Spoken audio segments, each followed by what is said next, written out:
Hi. The film I'll be talking about today is A History of Violence.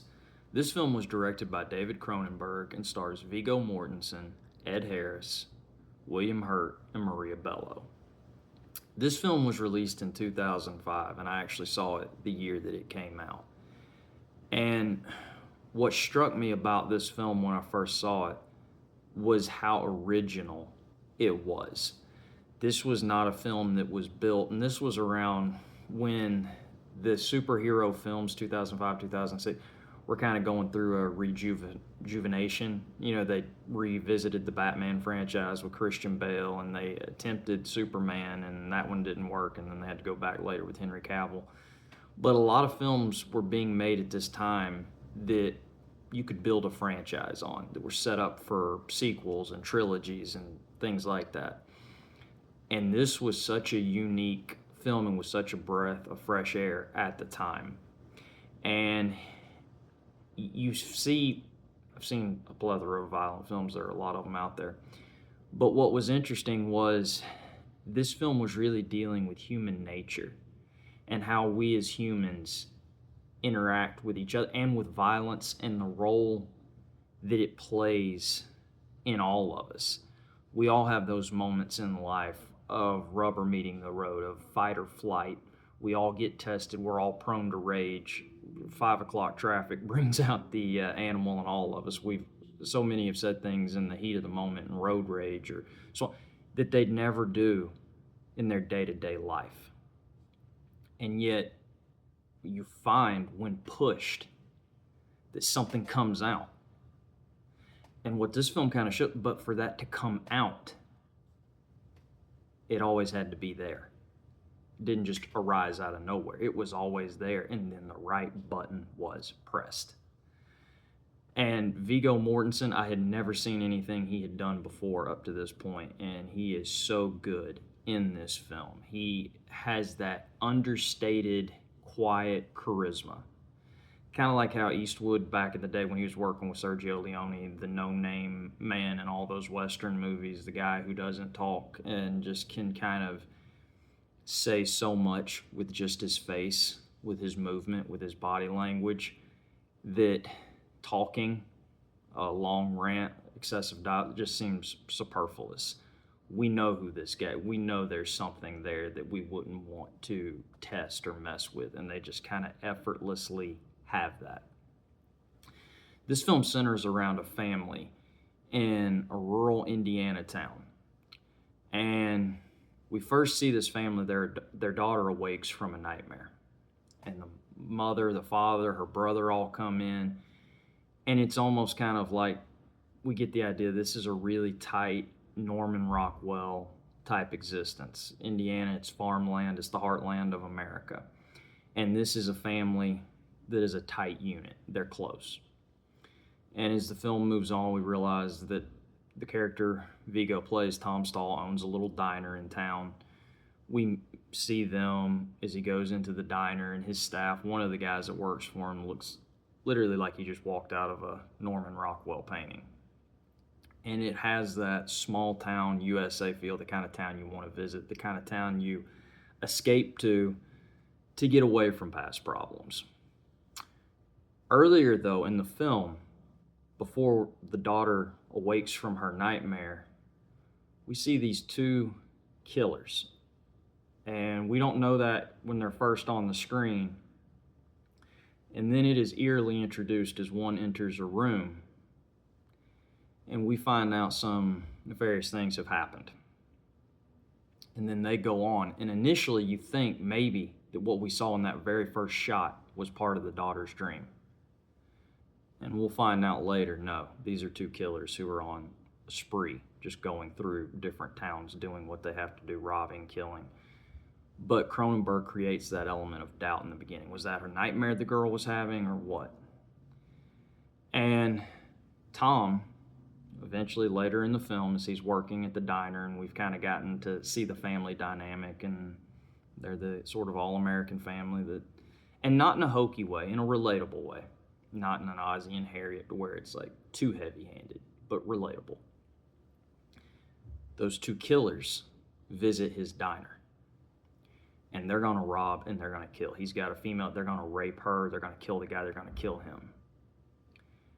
And Tom, this kind of guy that everybody in the town knows, the post office, when he goes in, hello, how are you? Mr., laid back, easygoing, pulls something out of himself in this scene and takes over. Or in this moment, I should say, not this scene.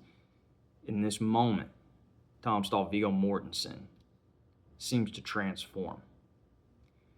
And he ends up killing the two men. But again, we're just thinking this is somebody who owns a diner. And the way it seemed that he flipped that switch and was able to just go to this place, as an audience, we see that maybe he was certainly right to do what he was going to do, because they were going to murder everyone. These were bad men. These are not men that we feel bad about seeing get killed. We know it was done in self-defense, but it was done so skillfully that it's kind of hard to believe that somebody could just react like that in a moment like that without having maybe have been somewhere like that before, in a moment like that before. Like, this does not feel like something he just didn't know was inside of him, and turns out it was. And then he's with his family after this, and the news covers the story, and he's kind of celebrated as this local hero. But he doesn't want this. He shies away from the publicity, and we'll find out a little bit later why he knows publicity is going to be problematic. And as he's trying to build his life back, and all he wants is to get back to normal. He doesn't want to be a local celebrity. And he's trying to resume to his daily activities. He's then visited by these three men that come in the diner. And the main one, the ringleader of the group, is played by Ed Harris, Carl Fogarty. And he comes in and he sits down and makes a comment that we heard the coffee here is really great, and we decided we'd try some of it, and aren't you the hero? He says, I really don't like talking about it, sir. Very evasive, just, it's over. And then Ed Harris's Carl orders, and instead of calling Tom, he says, Joey. He says it, puts emphasis on Joey. And then I'll say it again. And Viggo looks at him and goes, my name's Tom, sir. Yeah, sure it is. And then he says, you don't get coffee like that in Philadelphia. That's where they're from. He said, boy, you don't get coffee like this in Philadelphia. And he says, so is that where you guys are from? And he looks at him and he just kind of laughs to himself and says, like you don't know. And he said, I don't. Okay, Joey. At a certain point, he takes his glasses off that he's wearing, and we see he's got a fake eye. And he kind of shows it to him. Like, you still want to keep playing dumb? And he said, sir, I don't know what to tell you. My name's Tom Stahl, and if you're just going to sit here and order coffee, I really need to offer your seats to paying customers who are ordering food. Finally, he says, all right, we better leave. We don't want him to get all dirty, hairy on us. And they walk out. And his wife immediately goes to him, who was that? And he said, I don't know. She gets on the phone to the sheriff. Because again, this is the kind of community, as they say in the Andy Griffith Show, the sheriff is more than just a sheriff. He's a friend. He pulls them over, kind of inquires about, what were you doing there today? Have we done anything wrong? And he basically says to them, this is a nice community. These are nice people. We take care of each other. We keep it, and we're going to keep it that way. Sure thing. Fogarty's unfazed. He then, after getting their information, goes to Tom's house and says to Tom and his wife, Edie, who's played by Maria Bello, this is organized crime from Philadelphia. These guys have murder raps. This is the real thing. These are bad men. And they kind of, What's going on here? What have we gotten into? And he looks at Tom and he said, I hate to ask you this, but are you in some kind of a witness protection program? And Edie, she's like, Sam, how could you? And he said, I'm sorry, but these guys, they're so certain. Men like this don't really make mistakes in these kind of matters. They wouldn't just show up down here for the hell of it. These men do things with a purpose. And they're certain. And I couldn't not ask. And he just looks at him and smiles. No, I'm not. He said, I didn't think so. And he gets up to leave. And the Carl kind of keeps harassing them quietly from afar. And eventually, the wife is shopping at the mall with her daughter, and her daughter kind of gets off away from her. She goes to find her, and all of a sudden, here she's right over there, Mrs. Stahl. And she turns and looks, and it's Fogarty, and he's watching her daughter. And she said, if you come near me again, in my family, and leave us alone. And she said, my husband, he doesn't know you. He wouldn't know someone like you. And he looks at her and he said, he knows me very well. He knows me intimately. And she just can't take this. And she's gotten her daughter, and she said, if you come near me again, anywhere, I will have you arrested. Can I make myself any more clear? No, ma'am, you're fine. But then he hits her with an interesting question. Why don't you ask Tom? How is it he's so good at killing people? And then she turns to leave. She's not given up on her husband. She loves him, but now there's something that's gnawing at her because he's so certain that he knows who her husband is and that her husband's got this identity that she doesn't know about. And it's not that he's convinced her, but there's something peculiar at play here because he is just so certain.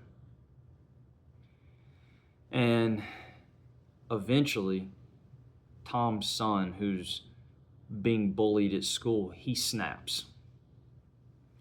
And it comes out of him. And we see him emerge, and that maybe there was something in him that has finally been brought to the surface, and that what his father had has been passed on.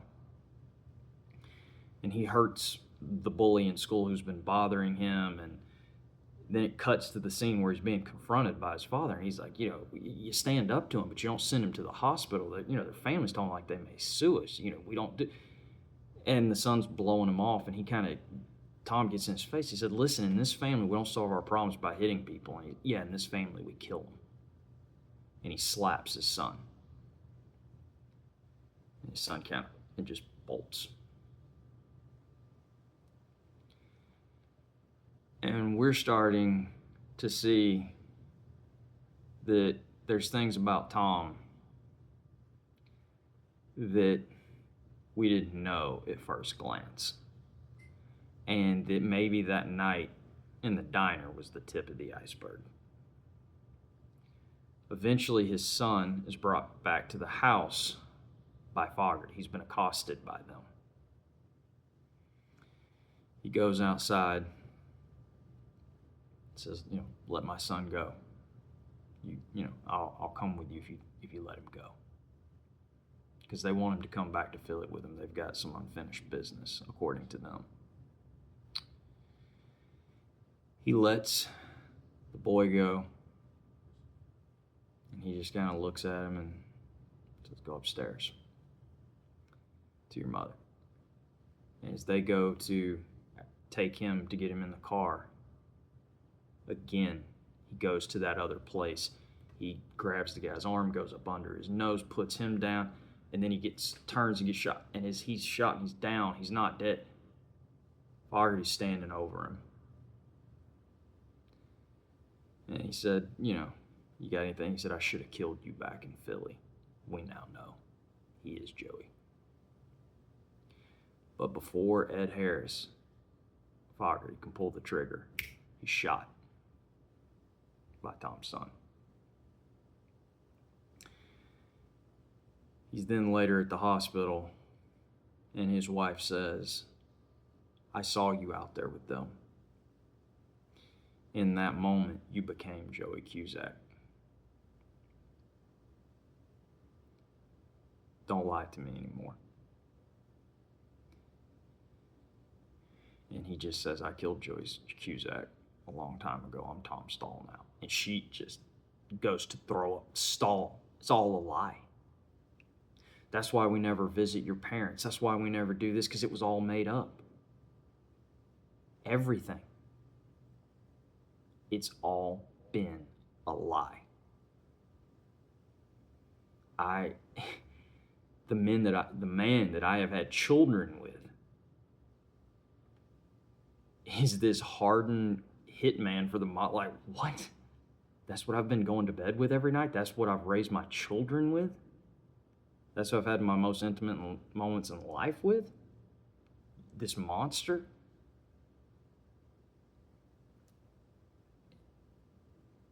And it destroys her.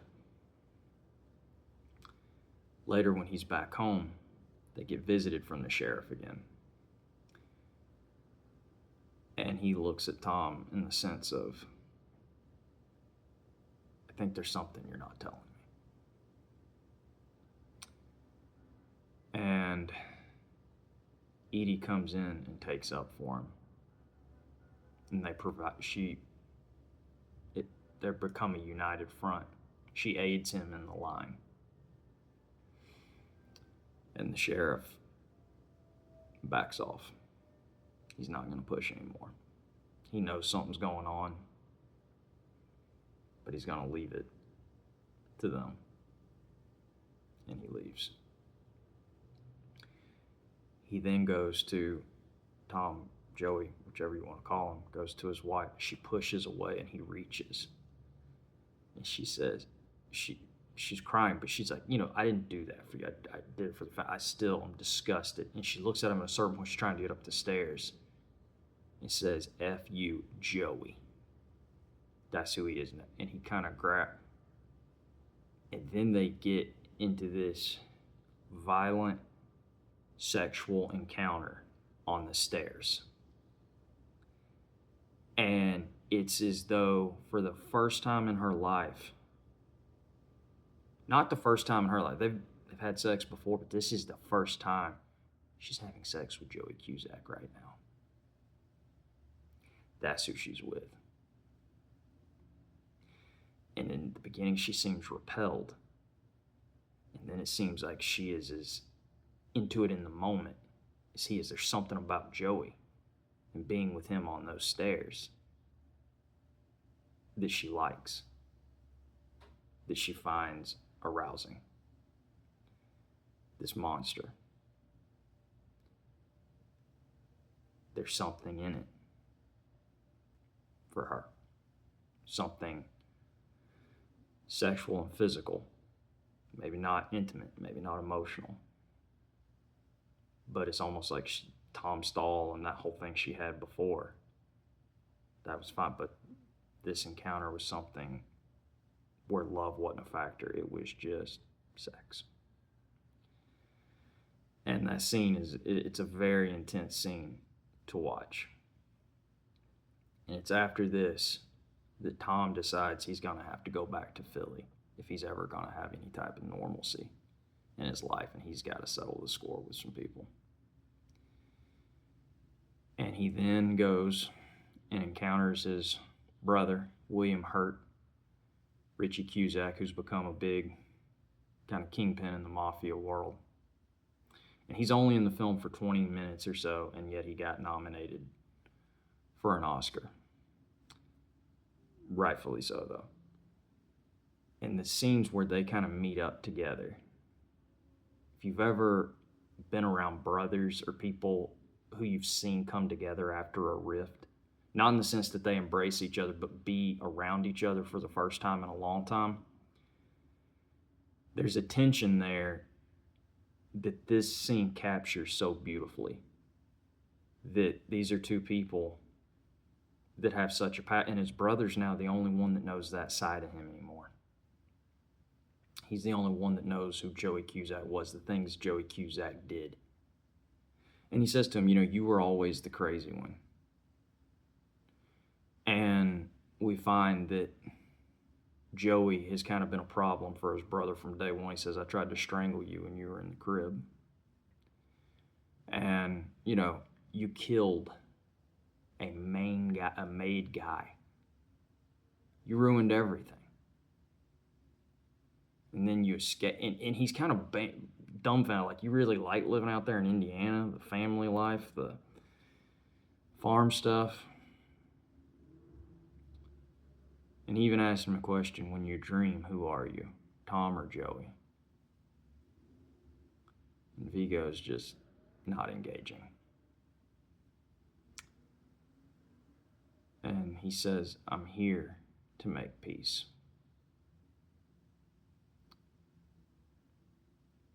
What can I do? And his brother says, you can die. And in this scene, somebody tries to come up from behind. He has to kind of, again, get out of a tight spot, which he does, as he's making his way through and kind of, his brother kind of takes off for him. He gets out of the room. And then his brother finds that his henchman, that Tom has killed them. He gets out of the house, and eventually the door opens from inside. And who's looking at him but Joey? And Richie's got the key, and he's looking up, and he's got the gun on him. And he just says, geez, Joey. It's over. Shoots him. And then he returns home to his family at the table, having dinner. Sits down. Nothing's said. And then his little girl gets up and sets the plate down in front of him. Black. No real resolution. We don't know what's going to happen with this family. But it looks as though they're going to try. And I thought what was so interesting in all of that was the secrets that so many families have within them from each other. There's so much we don't know.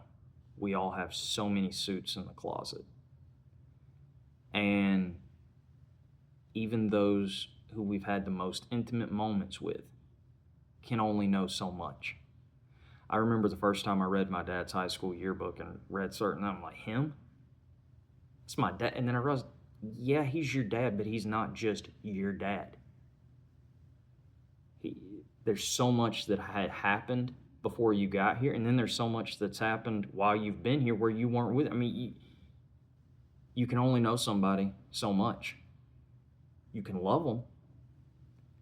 You can be there for them. But how much can we ever really know? How many things do we all have in our past that we're not that eager to share? It may not always be murder. But we all have secrets. And then, as I said earlier, violence, rage, we all encounter it daily. And this film showed kind of like when we give in to those, when we allow that, when we don't try to temper it, when we just go with our instinct in the moment, when rage takes over and we're just like, I've had it, I'm going to do it, I'm going to do this, going to do that. What separates those who restrain versus those that just go ahead and do it? And I remember I talked with a lot of people about this film, and not a lot of people liked it because I think that I talked to liked it, the critics liked it. When they went, they were expecting more of an action movie. Not a movie where the violence made them uncomfortable and made them think and made them kind of squirm and do that instead of going, yeah, get him. That's not what this is, and that's not what real life violence is. Violence should make you squirm. It never should be something that's celebrated. And think about how many movies that are geared toward kids have the obligatory fight scene in it. Because, when you're young, it's like a movie, you're not going to want to watch a Superman, a Batman, a Ninja Turtle movie when they were coming out without some good fight scenes. It may not be graphically violent, but we wanted that so that for the rest of the day we could be shadow boxing ourselves, pretending we're them, and it kind of riled us up. We always enjoyed that.